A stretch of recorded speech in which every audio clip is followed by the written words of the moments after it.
Apa bukti bahwa negara ini sedang tidak baik-baik saja?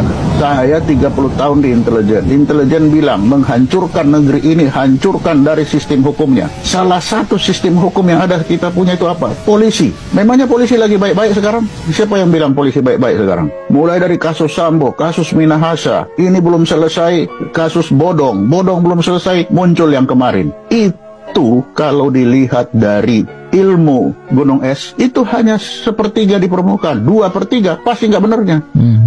Inilah yang saya bilang, tidak baik-baik saja negeri ini. Sudah seperti itu, apa yang dilakukan DPR? Orang yang merancang bunuh orang dengan dirancang lalu berbohong. Polisi tembak polisi di rumah polisi yang masih CCTV. Tapi apa yang di DPR? Dipuja-puji, bukan dikoreksi, bukan dimarahi. Kenapa kamu malah dipuja-puji? Ini apakah sedang baik-baik negeri ini? Kalau penegakan hukum sudah tidak benar, itu baru polisi. Kita lihat hakim, 9 hakim, coba apa yang kemarin. Sistem hukum kita sudah hancur. Ketika hukum sudah hancur, tidak ada lagi kepercayaan rakyat terhadap hukum. Apa yang akan terjadi? Hukum rimba. Kalau hukum rimba, siapa yang di depan? TNI pasti itu akan mengendalikan negeri ini kalau hukum rimba ini terlaksana.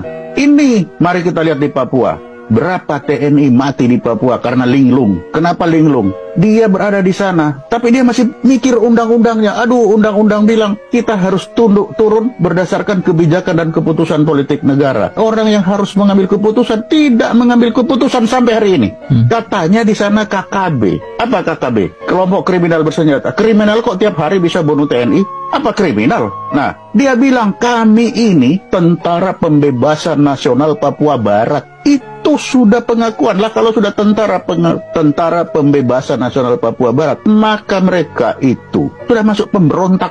Kalau pemberontak, maka satu-satunya jalan itu adalah operasi militer. Operasi militer harus dibawa perintah oleh DPR dan Menko Polhukam. Sampai detik ini tidak ada perintah itu, tapi tentara disuruh ke sana. Dia disuruh apa? Bunuh diri. Suruh membantu polisi. Membantu polisi untuk menegakkan hukum. Tentara memang didesain untuk penegakan hukum. Tentara didesain itu untuk operasi militer, bukan untuk penegakan hukum. Inilah yang saya bilang, negeri kita sekarang tidak baik-baik saja. Orang yang harus mengambil keputusan tidak tahu bahwa dia harus ambil keputusan. Tentara ditaruh di sana.